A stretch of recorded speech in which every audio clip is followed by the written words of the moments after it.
आइए जो है हम लोग क्वेश्चन नेक्स्ट लगाते हैं। तो देखिएगा क्वेश्चन हमारा है एक्सरसाइज 2.2 का। क्वेश्चन क्या है, तो हम लोग जो पढ़ रहे हो पॉलिनॉमियल पढ़ रहे हैं।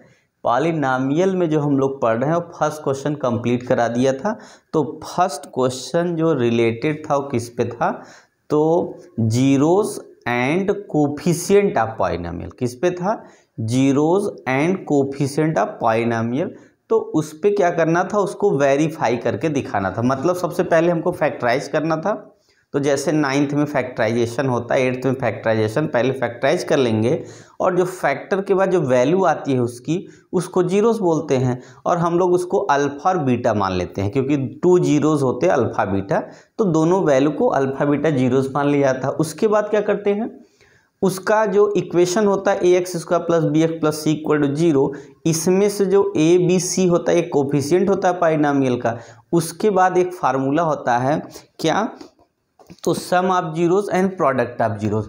तो सम ऑफ जीरोस में हमारा वैल्यू आता है alpha plus beta is equal to minus B by A, और alpha into beta is equal कितना होता है, सी बाई ए होता है। इसी फार्मूले में रख के हमको क्या कर लेना होता है, वेरीफाई कर लेता है। इधर अल्फा बीटा का वैल्यू, इधर बी ए का पॉलिनॉमियल से, फिर इधर अल्फा बीटा का वैल्यू, इधर सी अपान ए का वैल्यू रख के दोनों इक्वल आ गया, तो इसका मतलब सही है, वेरीफाई है। ठीक है, तो देखिएगा अब हम लोग को करना क्या है, अब हमें इसी अल्फा बीटा का यूज करके और निकालना क्या, इक्वेशन। तो इक्वेशन अब जो पॉलिनॉमियल होता है या क्वाड्रेटिक पॉलिनॉमियल बोलते हैं, क्या बोलते हैं, क्वाड्रेटिक पॉलिनॉमियल। क्वाड्रेटिक पॉलिनॉमियल, ठीक है। तो यहां पर क्या होगा word, formation of quadratic polynomial. तो उसका इक्वेशन होता है x² minus sum of zeros, क्या होता है, सम ऑफ जीरोस। उसके बाद होता है plus alpha into beta equal to 0। क्या होता है, सबसे पहले x² minus sum of zeros into x plus product of zeros equal to 0। यही फार्मूला हमें यहाँ रखना है और इसी से सॉल्व करें। क्या है, x², पहले x² वैसे लिखेंगे, फिर लिखेंगे सम ऑफ जीरोस, फिर उसका x से मल्टीप्लाई करेंगे, फिर लिखेंगे प्लस, उसके बाद लिखेंगे product of zeros equal to 0। अब इसमें देखिए क्या दिया है, find the quadratic polynomial each with given number sum and product its zeros.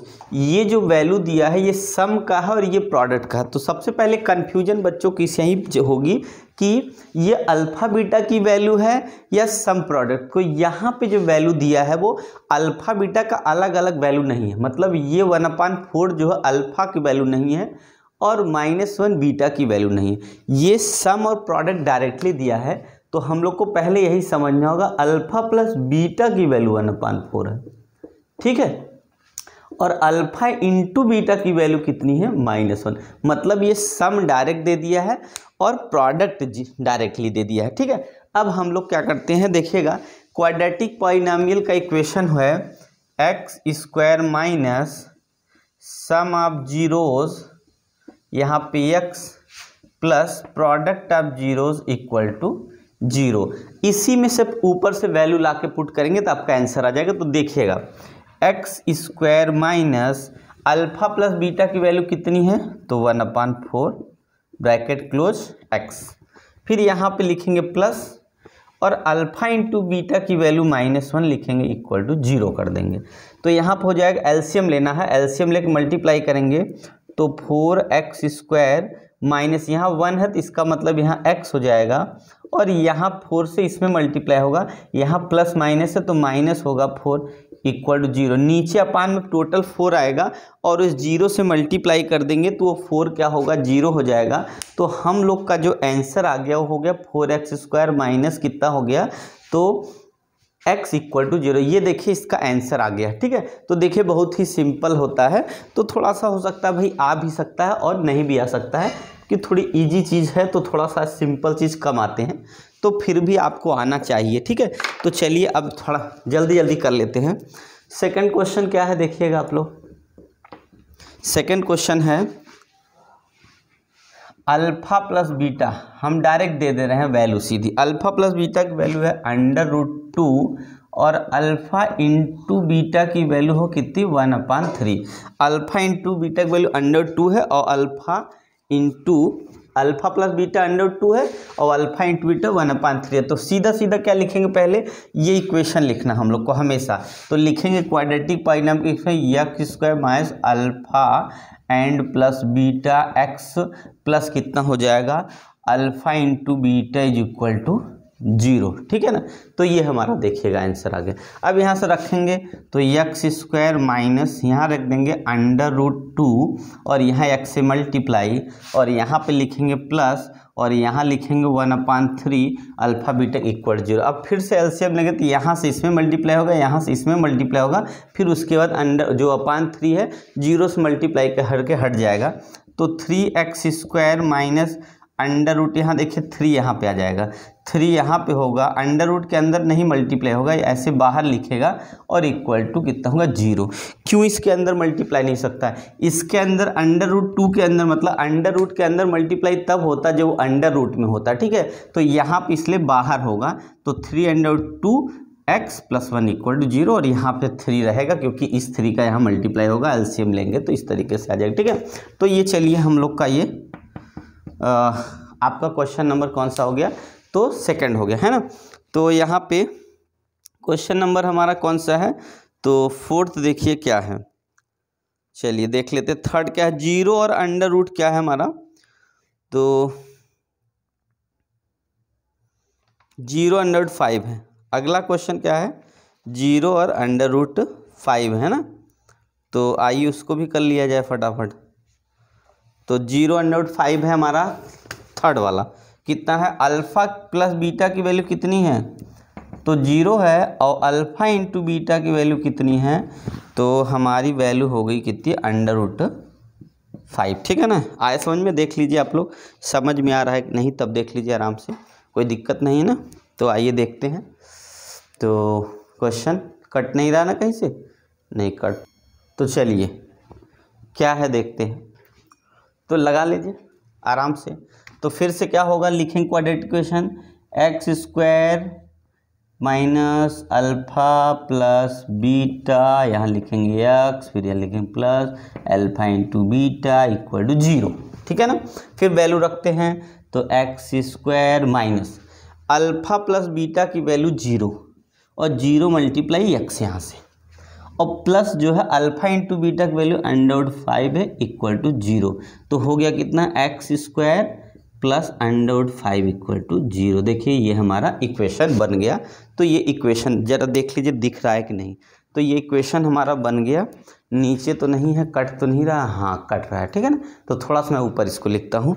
तो देखिएगा इक्वेशन जो यहाँ पे लिखते हैं लास्ट वाला, तो ये हमारा वैल्यू कितना हो गया देखिएगा। तो यहाँ से ये वैल्यू हम ऊपर ले लेंगे तो ये हमारा हो गया x² minus alpha plus beta x, यहाँ भी कट रहा होगा। तो ऊपर के हिस्से को हम इरेज करते हैं क्योंकि ये तो पहले का क्वेश्चन है ना, तो इसको इरेज कर दे क्योंकि कट रहा है तो अच्छे से दिखे। ये हमने इरेज कर दिया क्वेश्चन। तो अब देखिएगा यहाँ से कितना होगा, x² minus alpha plus beta, यहाँ पे x minus plus alpha into beta equal to 0।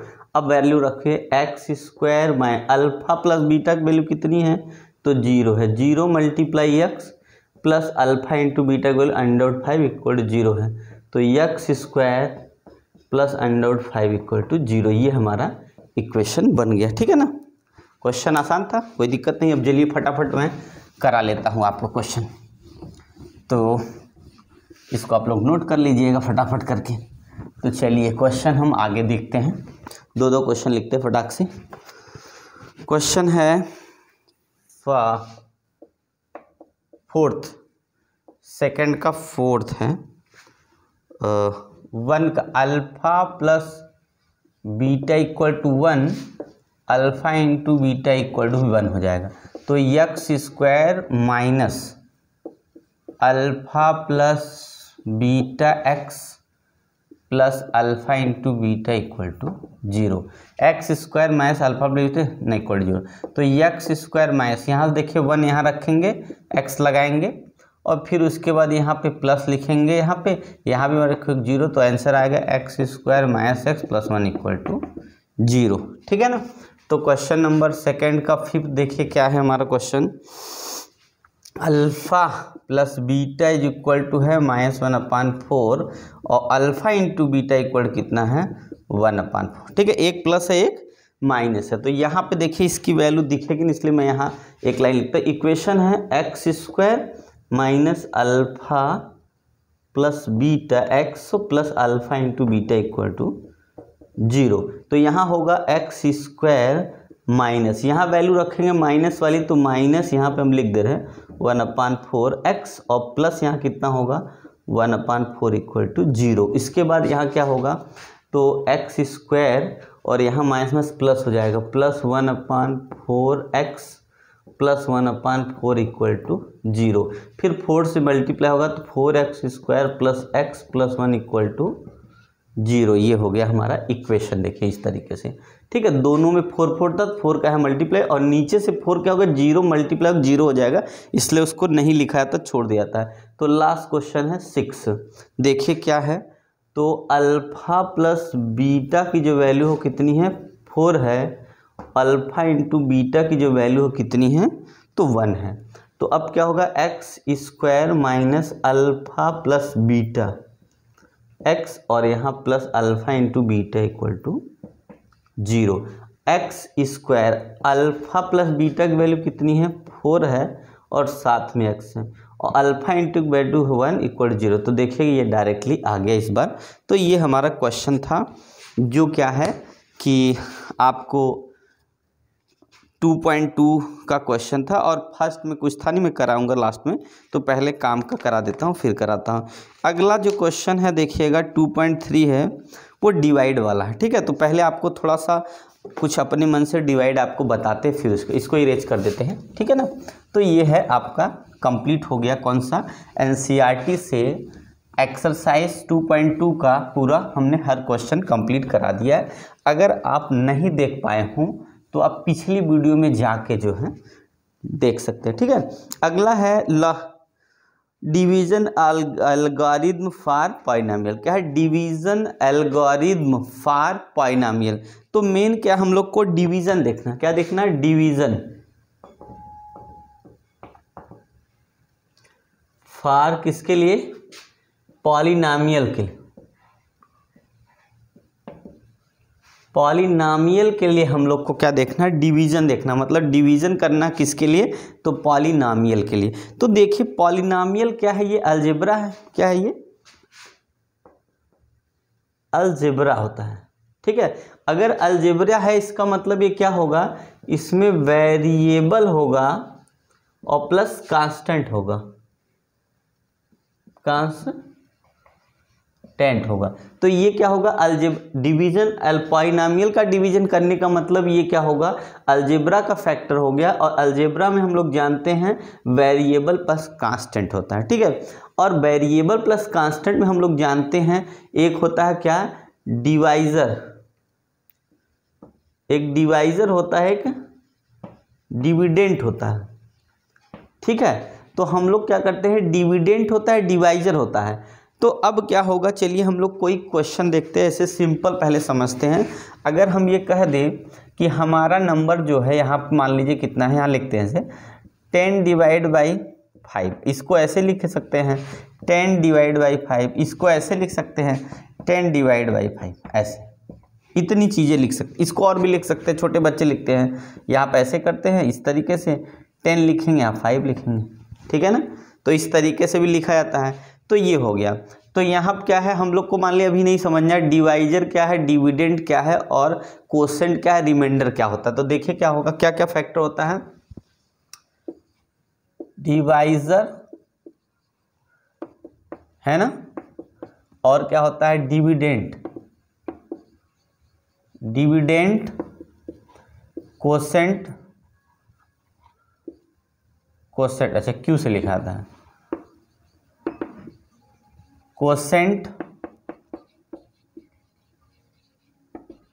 Reminder, इतनी चीज होती हैं।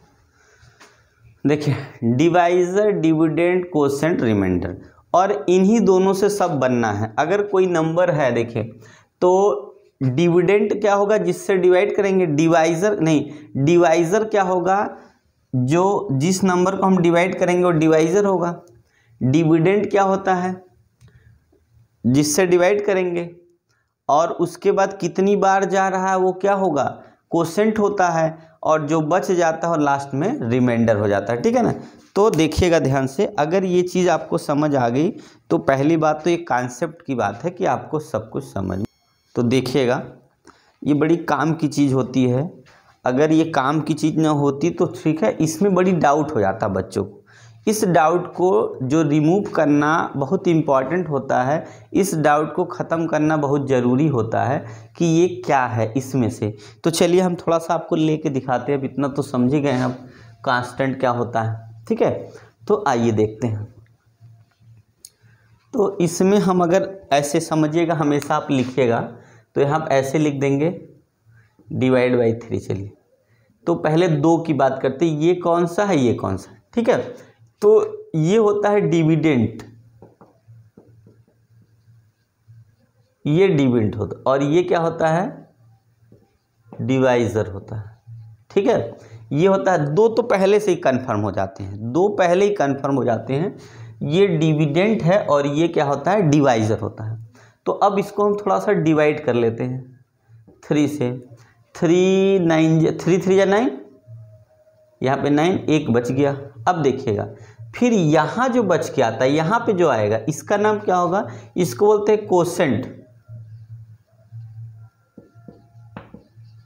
ये कोसेंट है, और यहाँ जो बचता है उसको बोलते हैं रिमाइंडर।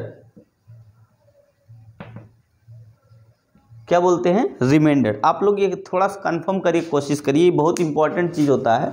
सबसे पहले क्या है कि जो जिसमें डिवाइड मतलब क्या है, जिसमें डिवाइड करते हैं वो डिविडेंड होता है, जिससे डिवाइड करते हैं उसको डिवाइजर बोलते हैं, जितना डिवाइड करने के बाद आता है उसको कोसेंट बोलते हैं, और जो बच जाता है उसको क्या बोलते हैं, रिमाइंडर। ठीक है, क्या फिर से समझिएगा कि जिसमें डिवाइड करते हैं वो डिविडेंड होता है, जिससे डिवाइड करते हैं वो होता है डिवाइज़र, और जो डिवाइड करने के बाद आता है या जितनी बार टेबल पढ़ते हैं कट जाता है, जितनी बार पढ़ने के बाद कट जाता है टेबल से, वो क्या होता है, वो हमारा होता है कोसेंट। और जो बच जाता है, नहीं बचता है तो 0 लिखेंगे, अगर बच जाए, जो बच जाता है उसको रिमाइंडर बोलते हैं। तो इस तरीके से जो पॉलिनॉमियल का डिवीजन एल्गोरिथम है तो उसमें हम लोग को ये थोड़ा सा दिखाना पड़ता है। ठीक है, क्या रिमाइंडर है क्या, तो सबसे पहले ये छोटे बच्चों में भी ये लिखना पड़ता है, ऐसा नहीं। तो अगर हम बात करते हैं रूल की, तो यहाँ थोड़ा सा और इसको समझने की कोशिश करते हैं। तो देखिए अब क्या हुआ, इसका मतलब है 10 को हम कैसे और लिख सकते हैं, तो 10 को हम लिख सकते हैं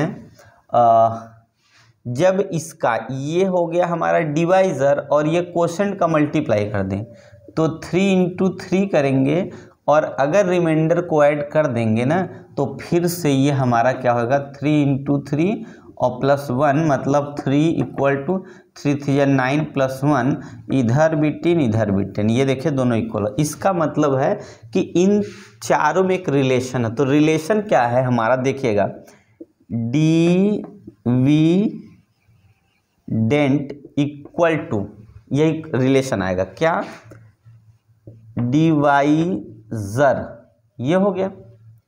ठीक है, क्या हो गया, डिवाइजर मल्टीप्लाई, किससे मल्टीप्लाई करेंगे, कोसेंट से करेंगे, फिर प्लस करेंगे किसको, रिमाइंडर ऐड कर देंगे, ये रिमाइंडर। तो देखिए फार्मूला बन गया, इसको मैं इरेज थोड़ा सा करता हूँ इसको। तो देखिएगा ये हो गया। तो हमारा फार्मूला क्या बन गया, इसका मतलब है dividend equal to divisor multiply quotient plus remainder. ये छोटे बच्चों के लिए बड़ा इंपॉर्टेंट क्वेश्चन बन जाता है। पता है क्यों, क्योंकि जैसे मान लिया कोई बच्चा अगर हमारा डिवाइड करता है, उसको ये डाउट हो कि हम गलत किए हैं कि सही किए हैं। ठीक है, तो ये चेक करने का फार्मूला हो गया इससे वो बच्चा चेक करके देख सकता है कि हम गलत किए कि सही।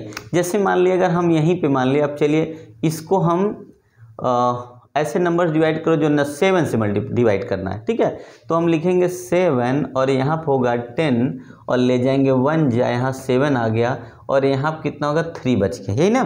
तो हमारा जो 10 इक्वल टू है वो कितना होगा 7 मल्टीप्लाई यहाँ से 1 और प्लस कितना हो गया यहाँ पे 3। तो यहाँ देखेंगे हमारा यहाँ कितना आ जाएगा, ये आ जाएगा 7 प्लस 1 10 आ गया, सही है। पर अगर हम गलती से यहीं 2 लिख दे मान लीजिए, तो बच्चा यहाँ 2 लिखेगा और यहाँ लिखेगा 14 प्लस 3, तो उसका आ गया कितना 17। तब वो समझ जाएगा कि क्वेश्चन हमने गलत लगा दिया। तो ये क्या होगा, एक तरह से वेरीफाई करने का तरीका है। जैसे क्या होगा, ये ज़रूरी तो नहीं है सबका कॉन्सेप्ट क्लियर हो, या ज़रूरी नहीं, क्योंकि कुछ बच्चे थोड़ा सा रटा रटा है, या तो मान ली उनको थोड़ी बहुत ये चीज़ समझ ही नहीं आती कि मल्टीप्लाई क्या होता है, डिवाइड क्या होता है, कैसे किया जाता है। तो आप इसको करके समझ जाते हो। ऐसा कोई भी बच्चा नहीं होगा जिसको ये बात समझ नहीं है, क्योंकि ये बहुत पहले से दिखाया जाता है, ये रटा रटा है बच्चों को। फिर भी मान लिया अगर किसी को डाउट है तो ये इस तरीके से करके आप चेक कर सकते हैं, ठीक है ना। तो अब हम लोग लेते हैं क्या चीज़, पॉलिनॉमियल का क्वेश्चन ले लेते हैं, ठीक है। अच्छा, पॉलिनॉमियल में देखिए बहुत, अब अगर आप छोटी क्लास में पढ़े होंगे तो आपको ऐसा डिवाइड मिला होगा,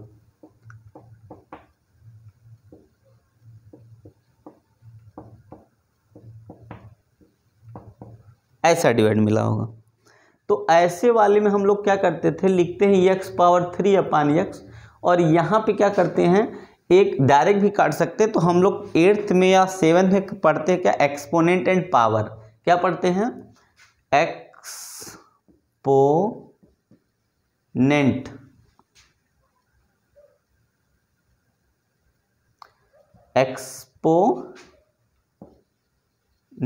एंड पावर, ये वाला पढ़ते हैं, ठीक है।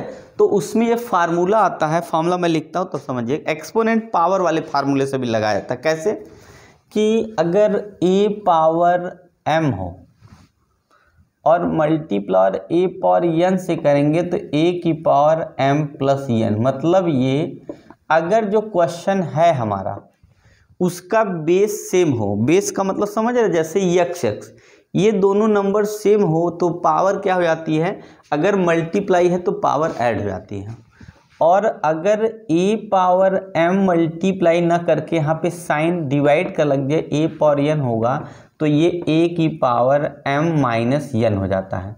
इसको इरेज करें पहले, तो ये कितना हो जाएगा, अगर हमारा जो है यहाँ पे क्वेश्चन नंबर 2 फार्मूला, अगर ये मल्टीप्लाई में है, सबसे पहले इसमें हम लोग को देखना क्या होता है, बेस का मतलब ये है ये नंबर सेम हो चाहे जो नंबर हो, ये नंबर सेम होगा तो पावर ऐड होगा अगर मल्टीप्लाई की साइन बीच में लगा है। और अगर यहाँ पे डिवाइड की साइन लगी हो यहाँ पे और ये दोनों एक दूसरे से डिवाइड हो, मतलब a पावर m और a power n base same हो, साइन डिवाइड का हो, तो यहाँ क्या होगा a की पावर m माइनस n, मतलब यहाँ पे हमारा क्या हो जाएगा तब कि सब्ट्रैक्ट हो जाएगा, ठीक है। तो ये दो ज़्यादातर यूज होते हैं। अगर इसको देखना हो, इसको बिना अलजेब्रा के नंबर में तो ऐसे देखेंगे, अगर हम लिख दे 100 अपान 10 कर दें, तो हम सबसे पहले 100 को जो है क्या लिख सकते हैं 10 पावर 2, क्योंकि हम लोग जानते हैं 100 10 इंटू 10 100 होता है, अपान 100 हो गया। तो इसमें से फार्मूला कौन सा लगेगा, सेकंड वाला। तो हम लिखेंगे, देखेंगे यहाँ भी 10 यहाँ भी 10 है, इसकी पावर 2 है, जिसकी पावर कुछ नहीं होता वहाँ 1 होता है, समझिएगा आप। तो यहाँ पर कितना होगा 2 माइनस 1, अब ये कितना होगा 10 की पावर 2 माइनस 1 आ गया, मतलब कितना होगा 10। तो ये छोटे क्वेश्चन में तो आप जानते हैं 10 10 या 100 होता है, पर आप बड़े क्वेश्चन जब 10 की पावर जो है 6 7 8 9 10, तब आप क्या करेंगे, आंसर मल्टीप्लाई करके नहीं लाते, आप वैसे ही पावर में आप उसको छोड़ देना होता है। तो उस कंडीशन में आपको ऐड सब्ट्रैक्ट का जो एक्सपोनेंट एंड पावर का फार्मूला वो याद होना चाहिए, ठीक है। तो उस कंडीशन में हम यहाँ पे छोड़ देते हैं। तो यहाँ पे क्या सिंपली छोटा सा उसको डिवाइड करेंगे, आंसर ला के तब छोड़ते हैं, और ये हमारे फार्मूले हैं जो बहुत इंपॉर्टेंट है। तो ये लग गए। अगर यही मल्टीप्लाई साइन होता, देखिएगा अगर हम कर दें 100 मल्टीप्लाई और यहाँ पे 100, तो अब भाई छोटा है तो आप जानते हैं 100 मल्टीप्लाई 100 कितना होगा, तो 100 मल्टीप्लाई 100 जानते हैं आप कितना हो जाएगा, 10,000 हो जाएगा मान लीजिएगा, ठीक है। तो अब इसको हमें लिखना है 10 की पावर 2 मल्टीप्लाई 10 की पावर 2, और यहाँ पे ये फार्मूला लगा देना। सबसे पहले क्या चेक करना, बेस, यहाँ भी 10 यहाँ भी 10, ठीक है। इसलिए आप क्या लिखेंगे 10 की पावर 2 + 2 और आगे आप लिखेंगे 10 की पावर 4, हो गया, इस पे छोड़ देना, ठीक है। तो इस तरीके से लग जाएगा, और भी 10 छोड़ के, क्योंकि 10 की पावर में थोड़ा सा आपको डाउट हो रहा है, तो 10 अब छोड़ के कोई और नंबर लेते हैं। चलिए देखते हैं, अगर हम लिख दे 64 मल्टीप्लाई 32, अब तो कोई दिक्कत नहीं है, आपको डायरेक्ट मल्टीप्लाई नहीं करना है, एक्सपोनेंट पावर में लेकर करना है। तो देखिएगा 2 की पावर जो 64 होगा वो 5 बार में आ जाएगा, और 2 की पावर जो 32 होगा ये चेक करना पड़ेगा, अभी मैं भी चेक करता हूँ, ये 5 होगा शायद, ये 6 होगा, ठीक है ना। तो देखिएगा 2 2 या 4, 2 या 8, 2 या 16, 2 या 32, मतलब 5 बार में 32 आएगा, और 6 बार में जो है कितना आएगा 64। तो इसका मतलब 2 की पावर 6 का मतलब 64 होता है, और 2 की पावर 5 मतलब 32। अब यहाँ पे यही हम बेस करते हैं, ये देखिए सेम है तब ये जेड होगा। अगर यहाँ पे हम जैसे यहाँ तो लिख दिए 2 की पावर 6 + 5 इक्वल 2 की पावर कितना हो गया 11, ये छोड़ देना इसी पे। अब बात यही कर लेते हैं, अगर हम लिख दे 64 मल्टीप्लाई यहाँ लिख दे कितना 27 मान लीजिए, तो हम इसको पावर में दिखाएंगे 2 पावर 6 मल्टीप्लाई और यहाँ लिख दें 3 पावर 3। फिर आगे अब इसको कुछ नहीं कर सकते, इसको सिर्फ छोड़ देना है, क्योंकि ये जो फार्मूला है ये वाला बेस, ये बेस होता है, ये क्या इसको बोलते हैं बेस, ये क्या है बेस, और ऊपर वाला पावर, ऊपर वाला पावर, ऊपर वाला पावर। तो देखिएगा ये बेस है, बेबी को बेस पसंद है, समझ रहे ना। तो बेस ये रहा, ये बेस हो गया, और पावर है ये, ठीक है, पावर ऊपर होता है, ठीक है, पावर खपड़ोई अपनी, ये खपड़ोई देख रहे हैं, ये पावर है इसका, बेस का पावर यही है, यही इसके पास ही सब पावर है। जब ये हमारा कुछ काम करता है तभी हमारा सब पूरी बॉडी क्या करेगी, काम करती है। तो ये पावर हो गया। तो बेस को हमें क्या करना होता है, सेम बेस देख के तब उसको ऐड और सब्ट्रैक्ट करते हैं। अगर बेस सेम नहीं होगा तो हम ऐड सब्ट्रैक्ट नहीं करेंगे, उसको वहीं पे क्या कर देंगे, ड्रॉप कर देंगे, या तो इसको मल्टीप्लाई करके रिजल्ट लिख देंगे, पर पावर में एडिशन सब्ट्रैक्शन नहीं होगा, ठीक है, नहीं होगा पावर में, ठीक है। आप डिवाइड करके काट सकते हैं कुछ, ये अलग बात है, पर आप जो है क्या करेंगे, या तो फिर मल्टीप्लाई करें, पर फार्मूला नहीं लगाएंगे आप, ये वाला फार्मूला नहीं लगेगा इसमें, ठीक है ना। तो इस तरीके से हमको क्या करना होता है, क्वेश्चन को सॉल्व करना पड़ता है। तो ये हमारा क्लास, छोटी क्लास में ही आ जाते हैं सब छोटे छोटे क्वेश्चन, है ना।